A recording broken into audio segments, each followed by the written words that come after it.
Hello student, I am Sunita Jha. हम कर रहे हैं क्लास 8 मैथ्स का चैप्टर 3 अंडरस्टैंडिंग ऑफ कोऑर्डिनेटर। आज हम एक्सरसाइज 3.3 का क्वेश्चन 8 और 9 करेंगे।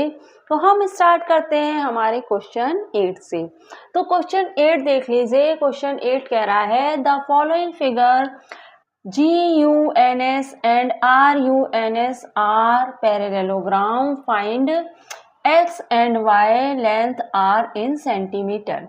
आपका ये GUNS एक पैरेललोग्राम है और आपको फाइंड करनी है एक्स और वाई और लेंथ आपकी सेंटीमीटर में है। इसी तरह से आपका RUNS भी एक पैरेललोग्राम है और यहाँ भी आपको एक्स और वाई फाइंड करनी है। तो देखिए हम इस क्वेश्चन को किस तरह से करते हैं। आप देखिए कि यहाँ पे आपको फाइंड करनी है 3x और 18 ले लेते हैं। पहले हम 3x और 18 को ले लेते हैं। तो आपको पता है कि एक पैरेललोग्राम में जो अपोजिट साइड होती है वह इक्वल होती है। तो इसका मतलब ये है कि 18 जितने सेंटीमीटर का है 3x भी उतने ही सेंटीमीटर का है। क्या मैं इसको इस तरह से लिख सकती हूँ 3x इक्वल 18, है ना, क्योंकि 18 जितने सेंटीमीटर की है 3x भी उतने ही सेंटीमीटर की है, क्योंकि पैरेललोग्राम में अपोजिट साइड इक्वल होती हैं। OPPOSITE opposite sides SIDES sides are equal EQUAL equal in a parallelogram. यहाँ पे आप लिख लीजिए पैरेललोग्राम में अपोजिट साइड्स इक्वल होती हैं। अब मुझे तो x की वैल्यू फाइंड करनी है ना, तो मैं कैसे फाइंड करूँ x की वैल्यू। आप क्या करिए, x को तो आप इधर ही रहने दीजिए और 3 को आप इधर ले आइए। 3 यहाँ पे x के साथ मल्टीप्लाई हो रहा है तो यहाँ क्या होगा, डिवाइड हो जाएगा। आपको पता है ये जो x है वो यहीं रहेगा और 3 जो x के साथ मल्टीप्लाई हो रहा है यहाँ आके डिवाइड हो जाएगा। तो मुझे x की वैल्यू क्या मिलेगी, 6। ठीक है, तो मेरी x की वैल्यू क्या आ गई, 6, क्योंकि 3 6 जा 18 होता है। अब आप क्या करिए, x की वैल्यू तो आपने फाइंड कर ली, आपसे x की वैल्यू पूछी थी, आपने x की वैल्यू निकाल ली।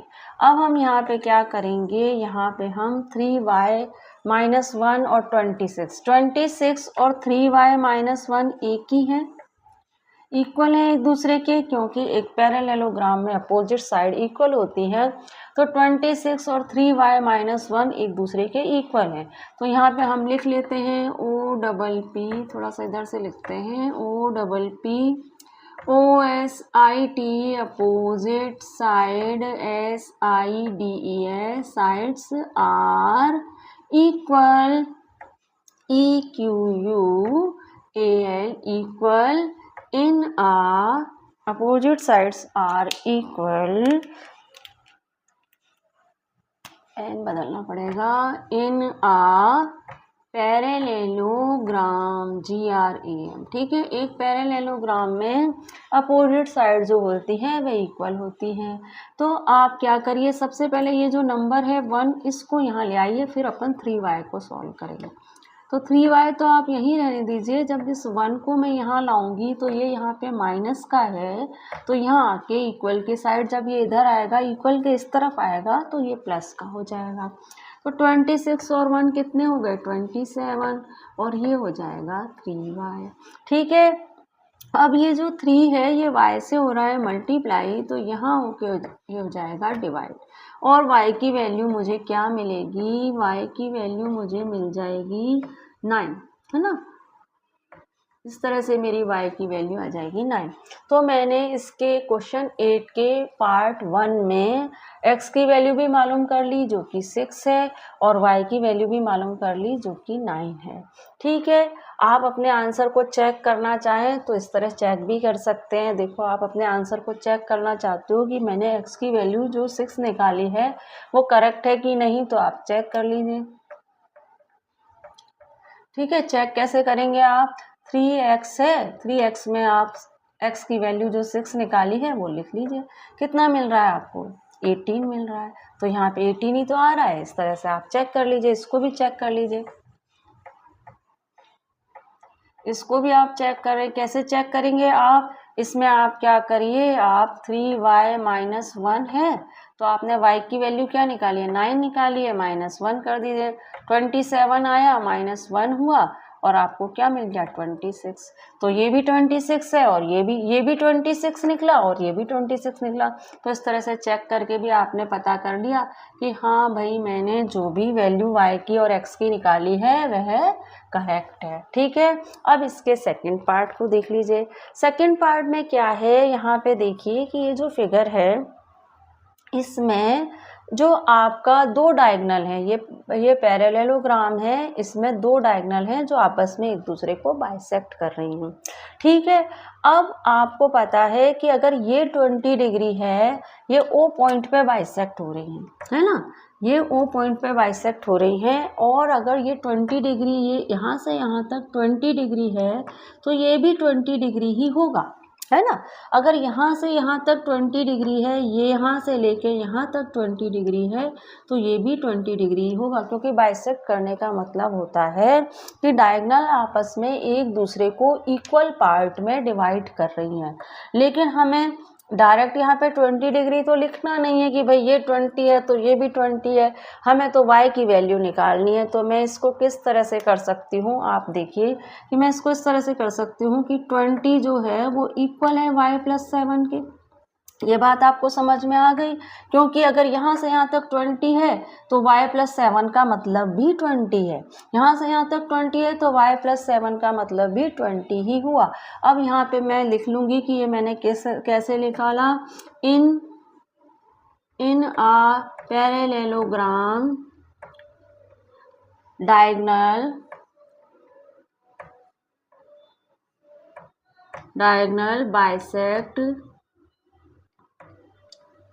Bisect each other. ठीक है ना, ये सब हमको लिखना पड़ेगा, है ना। एक पैरेललोग्राम में जो डायगोनल होती हैं वो बाइसेक्ट करती है एक दूसरे को। ठीक है, अब आप देखिए कि ये जो मेरा 20 है इक्वल, मैंने क्या करा, अब ये जो 7 है प्लस का, ये तो मैं इस तरफ ले आती हूँ, तो ये प्लस का है तो इक्वल के इस साइड आके माइनस का हो जाएगा, y इधर ही रह जाएगा। तो मुझे y की वैल्यू मिल गई, देखिए y की वैल्यू कितनी आई, 13 आई। तो y की वैल्यू कितनी है, 13 है। अब आपको अपने आंसर को चेक करना है कि भाई मैंने y की वैल्यू 13 जो ली है वो करेक्ट है कि नहीं। तो आप चेक भी कर लीजिए, कैसे चेक करेंगे। चेक करने के लिए आप क्या करेंगे, चेक करने के लिए आपको पता होना चाहिए कि अगर ये वाला जो है, ये जो मेरा y + 7 है वो अगर मेरा 20 आता है तो इसका मतलब मैंने करेक्ट किया है। y + 7 अगर मेरा 20 आता है तो मैंने करेक्ट किया है। देखिए y की वैल्यू मैंने क्या निकाली, 13 + 7 कितना हुआ, 20 हुआ। तो y + 7 का मतलब 20 ही निकल रहा है, तो इसका मतलब ये मेरा करेक्ट है। अब मुझे इस वाली साइड को भी सॉल्व करना है, ये वाली साइड सॉल्व करनी है मुझे, जिसमें ये कह रहा है कि ये जो 16 है, जो सेकंड वाली डायगोनल है इसकी, तो ये कह रहा है कि जो 16 है वो x + y के इक्वल है। ये चीज़ आपको समझ में आ गई कि यहाँ से यहाँ तक ये जो डायगोनल है, यहाँ से यहाँ तक ये 16 है, तो जो बची है वो भी 16 होगी। तो आपको ये पता करना है कि ये 16, ये जो x और ये y है, ये कितने कितने सेंटीमीटर के हैं। तो आप देखिए कि ये 16 है और x आपने फाइंड कर ली है, आपने y फाइंड कर ली है, y आपकी कितनी है, 13 है। तो x को तो आप ऐसे ही रहने दीजिए, लेकिन y आपको पता है तो आप लिख लीजिए 13 है। अब आप क्या करिए, 16 है माइनस कर दीजिए 13 को, क्योंकि ये इक्वल के इस साइड आया तो ये माइनस हो गया, यहाँ पे प्लस का था तो यहाँ माइनस आ गया, ये हो गया x। अब 16 में से जरा 13 माइनस करिए तो आपको कितना मिलेगा, 3 मिलेगा। तो x की वैल्यू कितनी हो गई भाई, 3 हो गई x की वैल्यू। अब आप जरा अपने आंसर को चेक भी कर लीजिए कि कहीं कुछ गड़बड़ तो नहीं कर दी आपने। तो चेक करेंगे तो आप देखिए आपको क्या मिलेगा, ये वाली जो अब वैल्यू है वो आपको रखनी पड़ेगी, डायगोनल के जो इस पार्ट में जो वैल्यू दे रखी है वो रखनी पड़ेगी। ये अगर इसके इक्वल आई तो हमारा आंसर करेक्ट है। तो आप देखिए कि x मैंने कितना निकाला है, 3 निकाला है, y मेरा कितना है, 13 है, और 13 और 3 16 ही होता है, तो इसका मतलब हमने ये करेक्ट किया है। तो इस तरह से स्टूडेंट मैंने क्वेश्चन 8 तो करा दिया है आपको, सिंपल ही थे दोनों क्वेश्चन, ज़्यादा हार्ड नहीं थे। तो क्वेश्चन 8 तो हमने कर लिया है, अब हम क्वेश्चन 9 भी देख लेते हैं। क्वेश्चन 9 है, in the above figure both risk and clue are parallelogram, find the value of x. यहाँ पे कहा जा रहा है कि यहाँ पे दो पैरेललोग्राम हमने दिए हैं जो आपस में एक दूसरे को क्रॉस कर रहे हैं। एक का नाम है रिस्क और दूसरे का नाम है क्लू। रिस्क को देखिए RISK, ये है रिस्क जो कि मैंने ग्रीन कलर से बनाया है, और क्लू है CLUE जो कि मैंने रेड कलर से बनाया है। अब यहाँ पे कह रहा है कि ये दो पैरेललोग्राम है, ये आपस में एक दूसरे को क्रॉस कर रहे हैं, और जब ये आपस में एक दूसरे को क्रॉस कर रहे हैं तो ये एक ट्रायंगल फॉर्म हो रहा है। यहाँ पे देख रहे हैं, यहाँ पे एक ट्रायंगल फॉर्म हो रहा है। इस ट्रायंगल में ये जो एंगल है, ये वाला जो एंगल आप देख रहे हैं इस ट्रायंगल के अंदर, ये जो एंगल है इसकी वैल्यू आपको पता करनी है ना। ये x है और इसकी वैल्यू आपको फाइंड करनी है। ये ट्रायंगल बना जब ये आपस में क्रॉस हुए, तो इस ट्रायंगल में ये जो x है इसकी वैल्यू आपको फाइंड करनी है। तो आप देखिए कि आपको x की वैल्यू तभी फाइंड होगी जब आपको इस ट्रायंगल के बाकी के एंगल की भी वैल्यू पता होगी। ट्रायंगल में x की वैल्यू फाइंड तभी कर सकते हो जब आपको E और S जो इसके बाकी के एंगल हैं उनकी भी वैल्यू पता हो। तो E की वैल्यू तो देखो हम पता कर सकते हैं, क्योंकि ये अगर L 70 डिग्री है तो E इसका अपोजिट एंगल है इस पैरेललोग्राम का, है ना। इस पैरेललोग्राम का E अपोजिट एंगल है, तो मेरा जो E होगा वो भी 70 डिग्री होगा। ठीक है, E 70 डिग्री होगा क्योंकि अपोजिट एंगल इक्वल होते हैं।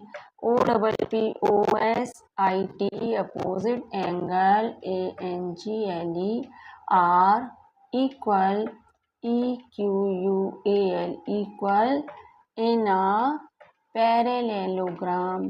ठीक है, एक पैरेललोग्राम में अपोजिट एंगल इक्वल होते हैं, तो E तो मेरा 70 डिग्री हो गया। ठीक है, अब आपको क्या करना है, आप यहाँ पे आ जाइए। आपका जो K है वो आपका 120 डिग्री है, तो मैं I भी फाइंड कर सकती हूँ, है ना। तो I कितना होगा मेरा, I इसका अपोजिट एंगल है। देख रहे हो ना, K का अपोजिट एंगल क्या है, I है। आपको बस फिगर को अच्छे से रीड करना है और आपको पैरेललोग्राम की प्रॉपर्टी पता है, तो ये क्वेश्चंस आप इजी से कर सकते हैं। अब देखिए कि I मेरा जो है वो भी 120 डिग्री है। क्यों? क्योंकि ये इसका अपोजिट एंगल है, तो मैं लिख सकती हूँ यहाँ पे भी opposite angle OPPOSIT opposite angle ANGLE angles are equal in a parallelogram. ठीक है, पैरेललोग्राम में अपोजिट एंगल इक्वल होते हैं, इस हिसाब से मेरा I भी 120 हुआ। अब आपने I 120 कर लिया, लेकिन आपको फाइंड करना है X, और X फाइंड करने के लिए आपको E और S अगर पता हो तो आप triangle sum property, interior angle of triangle वाली प्रॉपर्टी यूज करके आप X फाइंड कर लेंगे, है ना। तो E तो हमने फाइंड कर लिया, अब हमें S फाइंड करना है। तो S में कैसे फाइंड कर सकती हूँ, ये देखो, ये जो हमारा I है इसका एडजेसेंट एंगल है। I इधर है और S इधर है, तो ये जो S है वो हमारे I का एडजेसेंट एंगल है। तो मैं, आपको पता है एक पैरेललोग्राम में एडजेसेंट एंगल का सम होता है सप्लीमेंट्री, यानी कि 180 डिग्री। तो मैं इसको इस तरह से लिख सकती हूँ कि I प्लस S जो है वो कितना है, I प्लस S जो है वो 180 डिग्री है, क्योंकि एडजेसेंट एंगल जो होते हैं ADJAC adjacent angle ANGLE angles are supplementary SUPPLEMENTARY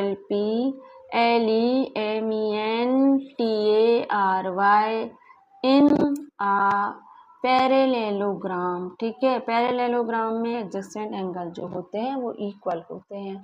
अब आपका I अगर 120 है तो आप S फाइंड कर सकते हैं इस तरह से। तो आपका ये 180 है, इन दोनों का सम, S आपने इधर ही छोड़ा, 180 में से 120 को माइनस किया तो आपको S की वैल्यू मिल जाएगी। S की वैल्यू कितनी निकलेगी आपकी, आपकी x की वैल्यू आ जाएगी 60। तो आपका s कितना है, आपका s है 60, e है आपका 70 और i है आपका 120, है ना। तो आपको तो E और S मिल गया। अब आपको X निकालने में क्या प्रॉब्लम है, आप निकाल लीजिए। कैसे निकालेंगे, आप E plus S plus X equal 180 degree. क्या करा हमने यहाँ पे, इंटीरियर है ना, interior angle sum property of interior angle, ठीक है। सम आप तो इस तरह से लिख लीजिए, sum of interior angle INTERIOR